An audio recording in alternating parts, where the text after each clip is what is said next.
Let's go, you guys. We have D. Banks here. You guys seen all the accolades, but I ain't even finished. In addition to all that, she is, as you see, motivational speaker, as well as a certified resiliency expert, and also a renowned mountainer. And the thing about it, y'all, I had to look that up to make sure I said it right because I am countryly black, so I will say stuff wrong. So I had to make sure I said that right. So what's going on, Tia? How are you doing? Man, I'm doing amazing. I feel super blessed and thankful that it's been a busy yet productive day. Come on now. So super productive, and I'm excited. I'm excited about this show. Let's go. I am glad. Busy but productive. You got it. You guys, you heard it there. So, along with those things, kind of tell people more about what you're currently doing because I spoke of that, but I know it's so many more things that you are doing because you are a doer in your own lane. So, what are some things you're currently doing? Yeah, so we are currently on what's called the Mind Over Mountains tour. So you might hear people say mind over matter. I say mind over mountains because, like you said, you had mentioned I am a mountain climber. Mountaineer is what they call it. Mm-hmm. So, what that means is that we're climbing real mountains. I've summited the highest volcano in North America, the second Black woman to do that. I've summited the highest freestanding mountain in the world, and we're continuing to climb mountains. But how does that relate to the spaces that we speak in or bring our events to? It's how do we help students overcome anxiety and depression? How do we help these educators overcome the mountain of burnout? The fact that they've been working in this space for 30 years and they're ready to quit. Yeah. And not quit to a different industry, but they're ready to quit to be like, I'm retiring. Mm-hmm. How do we retain these students and educators? And so on our Mind Over Mountains tour, that's exactly what we're doing. We're equipping them with resilient skills of a mountain climber and just allowing them to learn the strategies to apply it in their real life. I love it. I love it because definitely we know so many people use that term mind over matter. So mountain over matter. I love that of what you brought to it. And in addition to that, I've heard you speak some about it when I spoke with you because I had the pleasure of actually meeting you at the Next Level Speakers Conference where you was awarded your award. And I was just amazed and was like, yeah, she's definitely dope. Definitely got her get her on to be able to talk and spread information. So going back to that feeling, because I know at that time you was very emotional, you took a lot in, but you had so many support around you. What was that feeling when you received that award? Yeah. And is if it's okay, can I correct you? Because it was 3 awards and I Uh-oh. was Hold one. on. The trail, well, they seen all three of them on there, but come on. I It want was you to 3 speak up. awards, right? It was the platinum award. You gotta make a certain dollar figure to get that award. There was Mhm. the Trailblazer Award, which I was completely shocked and surprised by, but that award is given for people who really serve the community. And then there was the Next Level Speakers Academy Chapter of the Year Award. So Okay. the Chapter of the Year award, there's 7 different chapters in Next Level in the community, and our chapter was the first one to win the award. And the truth is, I'm excited about all the awards, but I Mhm. think I'm most excited about the Chapter of the Year award because being a leader and becoming president of that space, I learned so much. Yeah. And I wanted that award so badly because it was a team effort. Like there's no individuality. And as a former athlete, you probably understand this. Like there is so much value in team. I Yeah. love teams.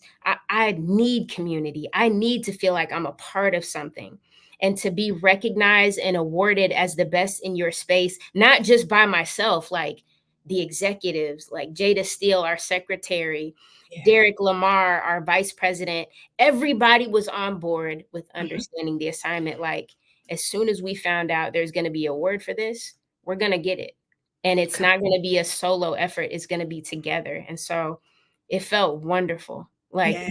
wonderfully indescribable. I love it because I know as they kept showing the screen, and that was precisely what I was saying. I seen the emotions, but I also seen the people around you in the team, from the hyping up. And as you saying, being that this is about sports, the hyping up of seeing your team around you, hyping you up. And it was like, you guys, you just had to see it up. It was just like, okay, okay. But once that team got around her, the emotions poured out because they was able to get around and let her know you deserve it.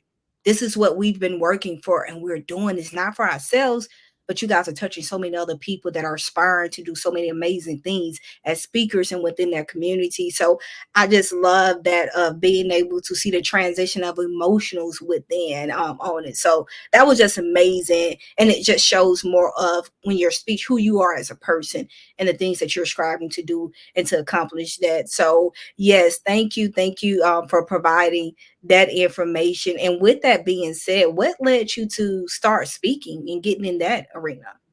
Man, that's a great question. So honestly, I always thought I was going to be an athlete.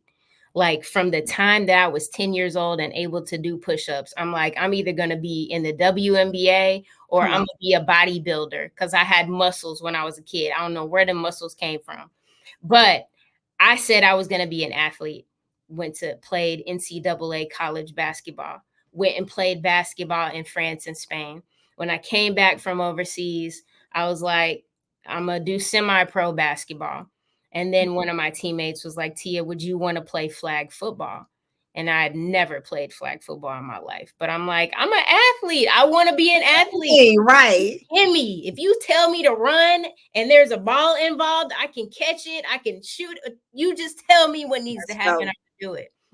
So I played professional flag football for 13-ish years, and I was able to represent Team USA, travel to different cities, states, and even countries, and was able to just be an athlete.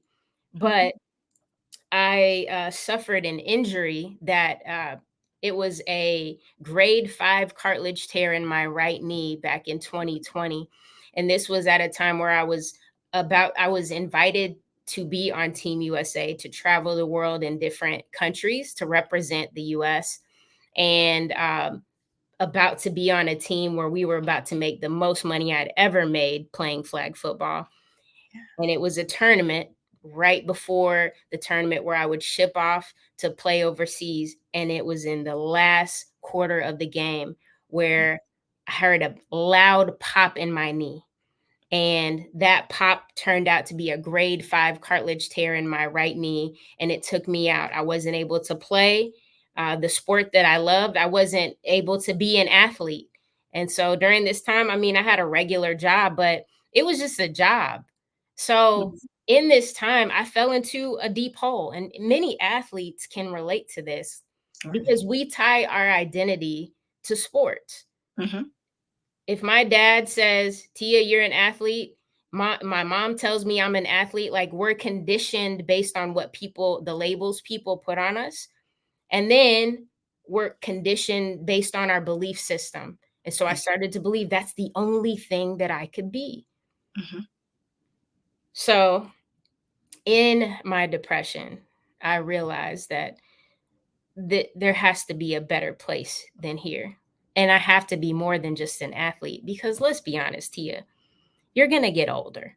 You cannot be a granny on that football field. We're It's going. not realistic. So I had to do some self-discovery. And this is what, when I speak to student athletes, it's important for them to know, like, you are more than an athlete. You're a whole human being, and you've got a whole different set of skills that doesn't require you to put your body on the line. And so I literally took surveys, Gallup surveys, personality quizzes, strength finder quizzes. I identified what I'm good at. And then I asked friends and family. I did a survey with friends and family. Hey, what do y'all think? What do you think I could be doing besides being an athlete? And everybody would say, Tia, like you should be a coach. You're a speaker. Like you should be a motivational speaker. You motivate us. And it was always in me, Coach Perry. It was always in me. My, Definitely. my dad's a pastor. Okay. My mom's a coach. Oh, I'm a the speaker. speaking, it was already connect. It was there. So then I just said, okay, I'm gonna start speaking. And I was speaking to everybody who had an ear. I started speaking. went to open mic nights, and that's where my journey began speaking. Oh man, I love that, but also most important, I love what you said was you found the identity of who you are. And it took something that you love. And as we're talking to athletes, sometimes things happen that we don't understand, but God already have a service for us. What was the last quarter in sports was the first quarter in something else, but Mm. you didn't know on that part. But as athletes, if anything taken away with what she just said, and I speak with my athletes about then identify who you are now, because those things are going to end. And when they end, what else do you have? Thankfully, you have people, family, friends, and supportive that help you navigate and say, this is where you may be at. But for those ones that don't have a support system, it's going to be hard. So I guess speaking now to some of those individuals that will go through injury or athletes that have gone through an injury of what they can do, because I know it was challenging for you, but we're talking about some of these high schoolers that are like 10th and 11th grade and had a hurt, and they're going to look at this and say, I understand, yes, you're doing all this, but I'm in this pain right now, and where do I go from here? You have access to. So, coach, have a real conversation with your coach. The first thing that I did when I injured my knee is I called my coach. And he didn't know like the results. He knew that it was a bad injury. I had to hop off the field, but he didn't know what I did afterwards. He didn't know I went to the doctor. I'm sure he understood that, but I called coach and I'm like, coach, and he already knew. I didn't have to tell him like how I felt. He understood. So it's really important to embrace the people around you. Your coach is the first person you'll want to reach out to. And more times than none, I believe coaches, they will lend a listening ear, but they'll also give advice. And when they do, be willing to take that advice, not just one time, not just on that one call, but like Yes. show up in their office every day after practice or after your training, after you're doing your rehab. Like you have to get uncomfortable with the feeling of pain because true pain, the truth in healing is painful. Hmm. But you can get to that healing when you allow yourself to be vulnerable constantly and to get into a space where people can support you and not Definitely. just your coach. I would say your teammates. Like, get around those trusted teammates and lean into their support and be like, hey, sis, teammate, I'm struggling today. Like, I want to be on that field, Yeah. I want to be on that court. Hmm. So it's really going to take you being vulnerable to your coach through your teammates and um, just being willing to accept any kind of feedback and understanding that it's a process. Definitely. I love it. Knowing that it's a process, and process also means community and support system. And you spoke about your mom and your dad. So it's highly that you had a great support system with them growing up. So how effective it was having parents support you through your journey of sports and also when it ended. Yeah, I think having my parents' support was everything. Now, don't get me wrong. My dad wasn't able to make every basketball game. My parents divorced when I was younger, probably like 11 years old. So I was pretty much raised in my prime teenage years in a single parent household. And my Mhm. mom worked a lot. So she couldn't make every single game. But um, I knew that they supported my sports because they paid for the fees for me to get into AAU. It's critical to have support. But where you can't get support at home, there is support. And I always speak to students, especially student athletes, about finding a mentor.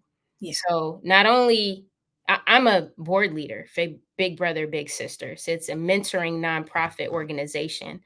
I wish that I had an older sister. I wish I had a big sister. I have a big brother. My brother is in prison. He's been in prison for a great deal of my life. But before then I looked up to him. I would say like lean into your big brother, big sister, and if you don't have one, find yourself a mentor to get you support because the truth is The lone wolf dies, but the tribe survives. And you need to be connected to a tribe if you really want to thrive. Yeah. No, I love that. I love that you spoke about the mentorship form, because I think is it not until adults till we start really understanding how important mentorship is. And we're like, hey, you need a mentor, because every part of life you're going to need a mentor or something. But it's so important and vital that as young people, they understand the importance of mentorship too, because it is so needed to maneuver through those areas of your life. So with that being said, because I'm glad you jumped into mentorship, because I also wanted to talk about just the mentorship that has led, because you on the stage with ET and Jeremy, like, these are just amazing, amazing people that people drawn to and want to be around. So leading into mentorship, how has that mentorship also developed and help you up under their leadership? Yeah. So, you know, Next Level Speakers Academy is always about taking things to the next level. So when I did start speaking at open mic nights, like that was good. But the next level from that is like actually going into schools and empowering students. And the next level from there is not just empowering the students, but the educators and the parents. And what about the whole community? The truth is, I can't keep climbing higher on my own mindset with the resources that I have with my own mindset. So I needed mentorship, and so it was a no-brainer to be a part of different communities. I've been a part of different speaking communities. Um, but Next Level has been the best speaker community for my business, but most importantly for my character. I love it. If you guys have not, it would definitely be in the notes just to check out Next Level Speakers too. Again, I had the pleasure of going. I was invited, did not know what to expect, but I walked out definitely a new person. At the time when I came, I was not saying I was a speaker. And so many people kind of pulled me to the side there, was like, you are a speaker. I'm like, no, I'm not a speaker. I love helping kids. I have a nonprofit. I talk to groups of athletes. They was like, no, you're a speaker. So I think thank them for that, because you need people around you to pour into you what you can't see. So I do know that it is on my list that I will be a part of Next Level Speakers Academy, because I know that it's the next thing I need to level up. So it's coming. Man, I'm just excited for it. Just the connection, even just connecting here and on social media, I'll be looking like, oh yeah, I'm coming. I'm gonna be there. Ooh. So definitely next level. And what are some of the things that you speak about with the parents? And also you said the actual teachers, because that is so vital. And I've seen different things on your social media where you're going in and talking to different schools. So what is that precisely that you teach with teachers? Before I get there, is it okay if we just go back a little bit to mentorship? Because Oh, this is so important. Like, this really can help you take your life to the next level. yeah. The access. So, when I joined Next Level, and there's a certain program, they call it the Elite Program. Before, like, you can be a classic member where you can get access to the modules, education, great stuff. Hmm. Get a call like this Zoom call. It's amazing. But the moment I joined Elite, it truly I truly embraced the mentorship, because I got to go on like a ride along with Jeremy. And to go on a ride along with Jeremy Anderson, I'm in the car, and we're getting picked up at the airport in this black SUV Suburban, and I get to be behind the scenes to see what this speaker is doing. That's what I want to do. Yeah. Like, I My get to job shadow this amazing speaker. I get on a phone call, on a Zoom call. It's a private call with ET, the number one motivational speaker in the world. one. Do you know, when he spoke to me, like, he spoke life into me, but he gave me some tools that helped me become not just a good speaker, but a great speaker. That's what mentorship is. Yeah. So, man, if you get nothing else, to anybody watching, like, if you get nothing else out of this call, get a mentor. Hmm. Get a mentor for your marriage. Get a mentor for your schooling, It's get a needed. mentor for every aspect of your life. Mhm. Lean into that and watch your life change. Yes. As she said earlier, you can't do it alone. No. Life was not meant to be done alone. So definitely mentorship is needed. And as she spoke those things, because I know some of you guys are young athletes, like who are those people? Definitely. I want you to check them out. But just imagine being able, a Steph Curry or a LeBron James, that you're able to ride along with them. You're able to see their workout routine. You're able to see how they handle diversity when it's on and off the court. That is the same thing of being able to do the things that she has accomplished. And as you guys seen in the beginning, what she's accomplished, because she was up on the leadership and mentorship of people. And one of the biggest things we have to understand, you rather be connected with somebody who's already made mistakes so you don't have to make those mistakes. Yeah. So definitely mentorship. Yeah, I love that you said that. And definitely for the ones that are, aspiring speakers, like she said, tag on to it, because I'm excited. I tell people all the time, like next level is where I'm going. Like it's just there. Because I see it. So definitely excited about that part on it. And as it goes back to that next level of how did it help you on that next level going into schools as it relates to empowering and pouring into those teachers and then the parents too as well? How did that help? Yeah, so it helped me get a little bit more clear on what I'm talking about, because I believe that there are speakers and then there's just people that speak. And Mm, so becoming a part of the next level community, having that mentorship, like I was able to get one-on-one coaching on how to cultivate and craft a message that is impactful, not just because I'm standing up here on a stage and I sound good, but I'm able to be vulnerable and show you the fact that I experienced burnout too. I know what it feels like. I right. know what it feels like to be a caretaker. I had to take care of my partner when she broke her back for a whole year. I had to take care of the finances. Like I know what it feels like. So I learned how to embody a speaker and the speaker power, and that is truly being vulnerable about my own life, Definitely. and being able to make it relatable to whoever I'm speaking to the parents, to the educators, to the students. Definitely. And just going back to our athletes, of the relatability that you bring to them on that, when you're speaking to the athletes, precisely for some of the ones that may be having like mental health challenges and things, how do you provide them with strategies of to get over those challenges they may be dealing with? Yeah, so the awesome thing is we have in our Mind Over Mountains initiative program, we have this thing called Summit Saturday. And what it is it's a guided hiking experience for teams.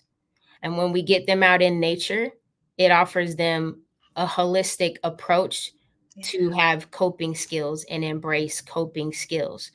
We have real conversations on how to self regulate through the power of breath, how to manage anxiety, performance pressure, the pressure to perform, stress management. So we're having these real conversations and they're practicing and implementing these things out in nature where Mhm. it's a safe space. And so our Summit Saturdays have been super impactful for teams and for professional development. Oh, I love it. As you guys know, once again, Talkers versus Doers is also about health and wellness conversations. Because one thing I always say, we talk about things that we want to do and how we want to show up for our youth and young adults, but who is really doing it? Yeah. So being able to do that on a holistic value and way is so different, because a lot of us, especially in our Black and brown community, we don't understand the power of that part of it, of making sure. So now with that, being that you had injury, being that you went through so many other challenges and barriers, can we kind of speak to the people and telling them how important health and wellness is, with injury, but just within life as well, how important it is? I mean, wellness is everything, health is everything. Um, when you are struggling with depression or if you're struggling with some form of anxiety, if your mental is not there, then the performance won't be there. The sales performance won't be there. The shots probably won't fall. You'll continue to fall into a hole of negativity because you feel like we all know energy grows where attention flows. And if you're experiencing all these negative emotions, you're just going to keep getting negative emotions. So, but it is a part of life. And so it's super important that students, athletes, no matter where you are in this world, you understand what it's like to be resilient. And that's one of the skills that we help teams and people develop. The definition of resilience, it means to bounce back. But you can't bounce back if you haven't had something push you back. So we should look at stress as a challenge. We should look at these anxiety or these negative emotions as a challenge, but it's a challenge to push you back so that you can be pushed forward and sometimes launch forward even further than where you were to begin with. There's certain skills. And so in order to even be resilient, you do have to have good health, good mental health, good well-being. Yeah. Yeah, she just gave just a whole dialogue right there on the reason why of us explaining everything. So thank you for that. And I also want to go into is I really wanted to know this. Something I've been looking at what pole. Can you explain to the people? Let us know where this come from. Yeah. So let me step back, show you the shirt. So it's actually pole. Okay. Okay, come on now. Pole. When I climbed the highest freestanding mountain in the world, we had guides. There were porters. The porters are people that carry your backpacks. They carry your tents, and there are other climbers. And as we're hiking in Swahili, everybody is saying pole, Tia, pole. Now, I didn't tell you this, Coach Perry, but they were saying this to me because I was very sick to a point where I shouldn't have kept going. But I decided every day I'm going to keep climbing until I get to the top of this mountain. And when Wow. you think about pole, it means slowly in Swahili. But what it means is not just go slow. It means go the absolute pace that you can to get to the summit of your mountain, to get to the summit of your goals, to reach the top. Pole. And so it's our motto. Every time we step into a school, every time we do events, pole. We want to remind people not to compare yourself to other people, not to compare your skills, not to compare your name, image, likeness, lack thereof, but to focus on your own lane, pole. Wow. Pole. I don't even know if nothing else to be said after that. Because pole, I'm gonna just be around saying it now. Hey, pole, I mean, baby. yes. And again, resiliency, you're saying that you was actually sick at that time, but you still did it. What was like your direct reason, a motivation of why did you want to actually do that? I know you said that, hey, you said slowly but surely, but what came up and just said, you know what, I'm gonna climb this mountain? How did that come about? So, one of the strategies that I used to overcome depression was journaling. And I used a lot of spiritual practices, meditation. And when I came out of meditation one day, I went straight to my journal and I wrote, I want to climb the highest freestanding mountain in the world. And I'm gonna be real with you, I didn't even know where it was. I had Okay. never climbed a mountain before in my life. Okay. But I knew I need to climb a mountain. Yeah. And I'm gonna see if I can turn my light on. All right. I'm gonna show you something. Can you see? Can you see my birthmark right here? Yes. So it's in Make the sure. shape. Yeah. So it's in the shape of Africa. You can't really see it from this angle, but my birthmark is in the shape of Africa. I call it my African birthmark. And the highest freestanding mountain in the world is in Africa. It's in Tanzania, Africa. Wow. So I made a decision before I climbed to reach the summit. And despite being sick, they literally had to administer oxygen on day one of climbing. Despite that, when you're resilient, it's understanding your decision even before the hardship, like it doesn't change. Yeah. You don't change your decision just because anxiety got you scared and now you can't go to the pep rally, and now you don't know how to be social. COVID done knocked you out for your game. Only time you could talk to people is through text. Like, come on. You have to choose the same choice before you had that hardship, Yeah. and you have to keep choosing. And so that's what I did. Every day it was a decision. 7 days of hiking, 8 hours, sometimes 9, sometimes 10, sometimes 14. The Wow. weather is negative 40 degrees. It's cold. It's not the best sleeping conditions. We're on the ground, but the decision didn't change just because the conditions did. Yeah. Wow. So, So after reaching that mountaintop and saying, okay, I did it, like, was there any mental change or change in you to say, I'm going to do this or I can do that because you've reached the top of the mountain? Like, man, let me tell you, Coach Perry, when we got to the top of that mountain, I started looking around. I'm like, where's the helicopter? I'm ready to I'm go. like, y'all gonna have to let me roll down this mountain, because how we gonna get down? Okay. Right. The truth is, we had to hike down. And that was a humbling experience.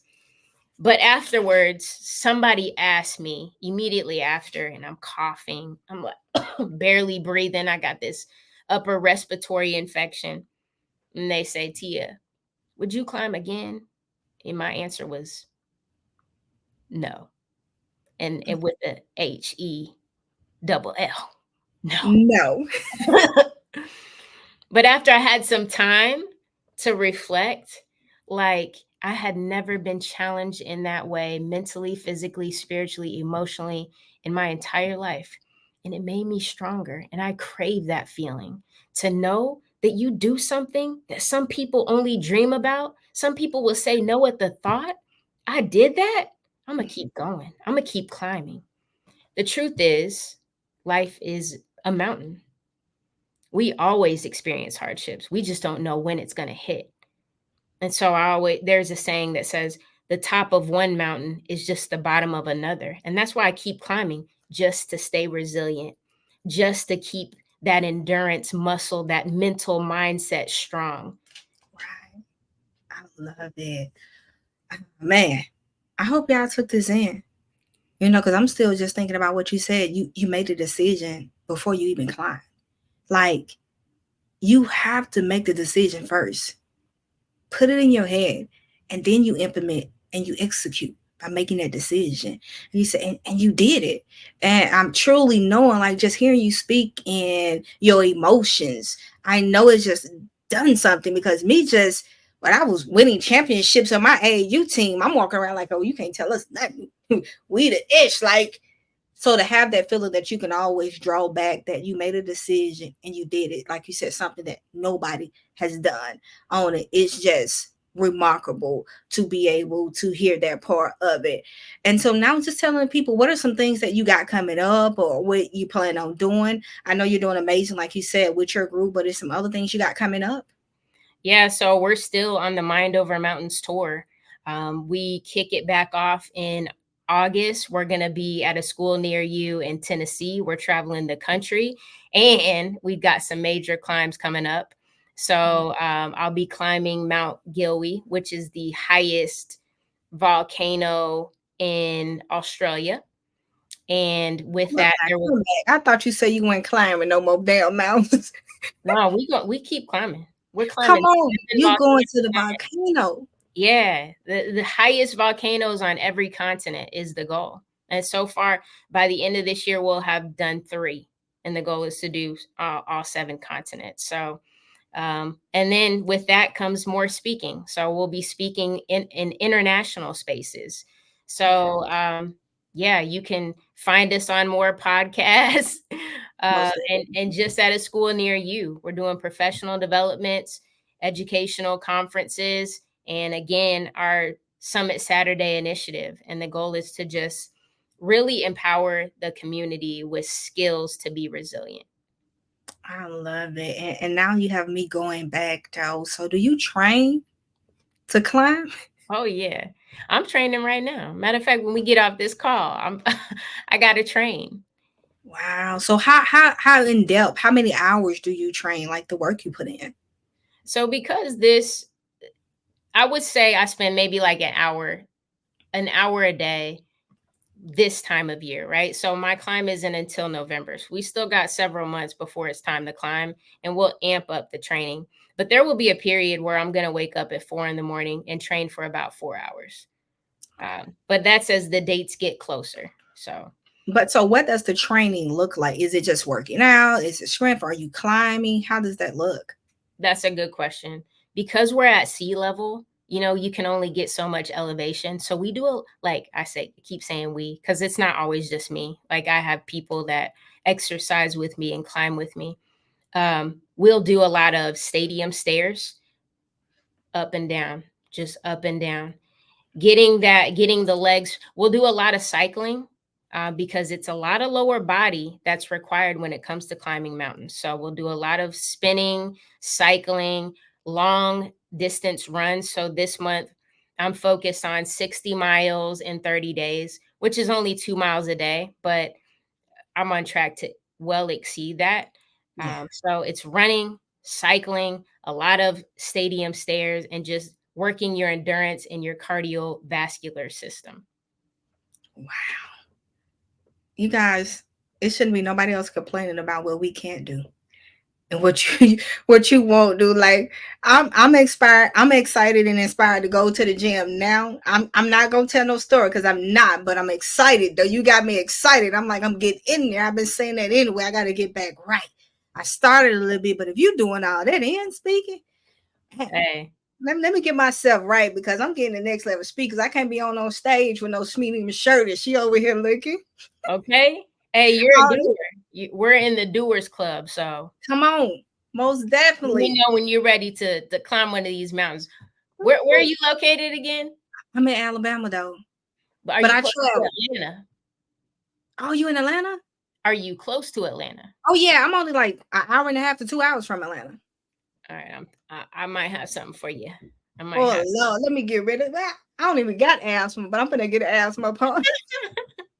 Let me go ahead and get this asthma pump. And the next thing, because I want to, but a lot of these girls that may be listening, you said Summit Saturday. So is it something that they sign up for, or they got to be in with their actual coach or school? How do they get involved with that? So a lot of times the coach will reach out to us for that. So whoever is organizing the group, however, if there's a student athlete who says, I want to lead my team this year, I'm the captain, and I want to make sure that we have better camaraderie on and off the field court, then it's simple for you to just reach out to us directly. You can send us an email, info@tiabanks.com. Go to the website, www.tiabanks.com, and reach out to us, and we can set up a Summit Saturday event. And a lot of times it's not just a one-time event, it's typically an ongoing thing where we'll come every quarter, or it just depends on what the budget allows. Sometimes the budget allows for more visits. Maybe they say we need to come once a month. So it just depends on what the need is for your team. I love it. I love it. Okay, and Tia, before we let you go, I just for the young ladies and the athletes that are listening, if you can just give them some empowering and resiliency words to keep going. And also for that coach that may be saying, we talked about teachers, but that coach that may be saying, look, it's just a hard year. I don't even want to go into it. Just some words you can lead them with. You know, I feel like we all need somebody to speak life over us. So let me just speak life over you. First things first is you are more than an athlete. You're a whole human being. However you feel, you're valid for feeling the way that you do. But the truth is, you can be more empowered when you learn certain strategies to regulate your emotions, self regulation. You can be more successful when you embrace community, the power of having conversations with your team if you're not getting along, conversations with your coaches. Find a way to get on common ground.